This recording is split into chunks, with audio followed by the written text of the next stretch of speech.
was crushing him. He could barely breathe.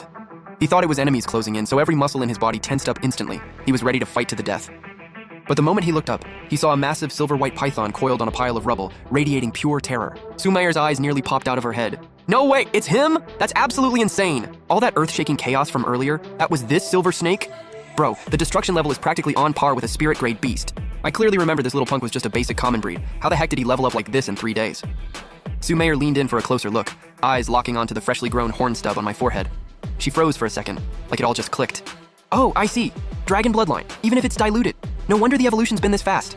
But that doesn't mean anything. Enjoy it while it lasts. Once I finish rebuilding my cultivation technique, I'll leave you in the dust. No contest.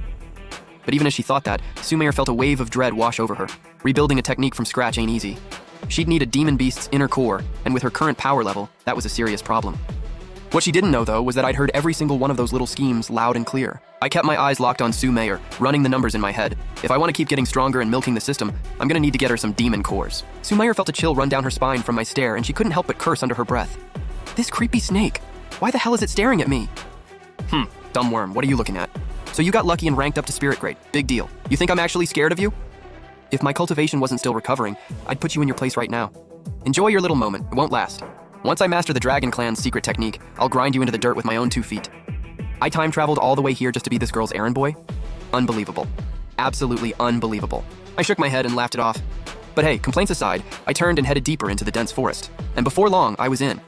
The spiritual energy in here was insanely thick. Every single breath felt like it was boosting my power. I started absorbing it like crazy. Right in the middle of that, a sharp bird shriek exploded from above. I snapped my head up and saw a massive bird several meters wide folding its wings like a blade, diving straight at me. I locked up instantly and twisted my body like mad, barely dodging the hit. That bird's talons hit the boulder I was just on like a sledgehammer. The whole thing shattered into pieces, shrapnel flying everywhere. Watching that, my spine went ice cold. Good thing I hauled ass when I did, or that would have been me in pieces. The bird realized it missed, spread its wings, shot back into the sky, circled once, then came screaming back down. I bolted without a second thought, ranting in my head, "What is this thing? It's coming at me like I owe it $1 million! Host has encountered a tier 2 demon beast, golden-winged great rock. Quest triggered. Gift this beast's inner core to Sumayer to claim a special reward." My eyes lit up, then immediately drooped. The reward sounded great, but this bird? Even by name alone, it's literally a natural predator of snakes. Head-on is not an option. Gotta outsmart it. After a quick think, I darted toward the dense tangle of vines up ahead. The golden-winged rock let out a furious screech and stayed on me. It went full berserk mode, dive-bombing again and again. I used every bit of my agility to weave and dodge. Those claws skimmed my head more than once. Honestly, it's a miracle I was still in one piece. And that's how it went, a snake and a bird in a wild chase until we finally hit the edge of the vine zone. That's when the rock spotted its shot and launched another lethal dive. This time I didn't dodge early.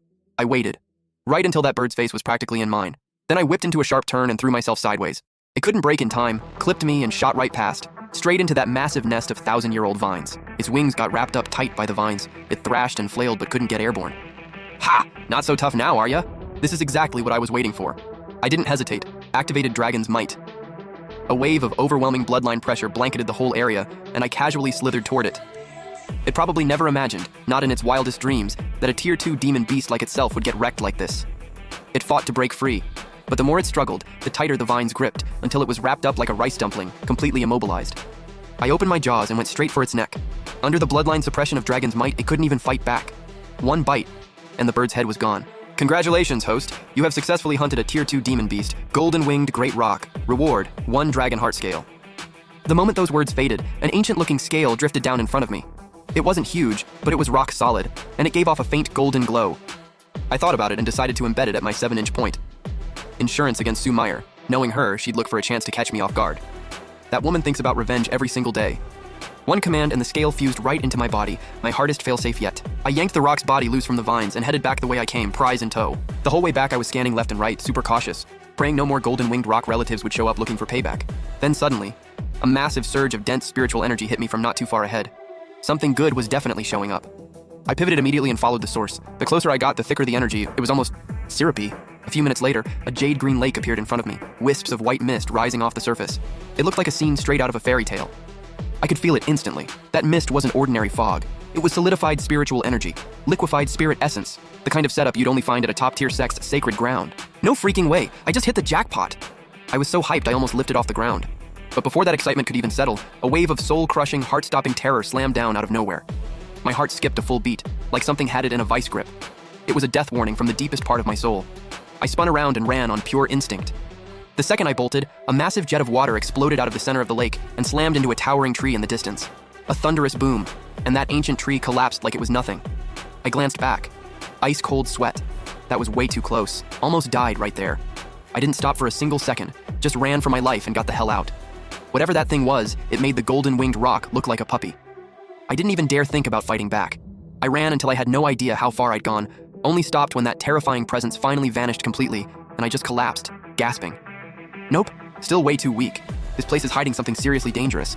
Once I'm actually strong enough, then I'll come back and check it out. Once I caught my breath, I booked it back to the cave at full speed. One thing on my mind, get stronger, fast. I dropped the rock's carcass on the ground and tapped it with my tail, basically telling Sue Meyer to eat up while it's fresh. She leaned in and looked the rock over carefully, and I saw a flicker of genuine fear in her eyes. Even though the bird was clearly dead, the energy still lingering on its body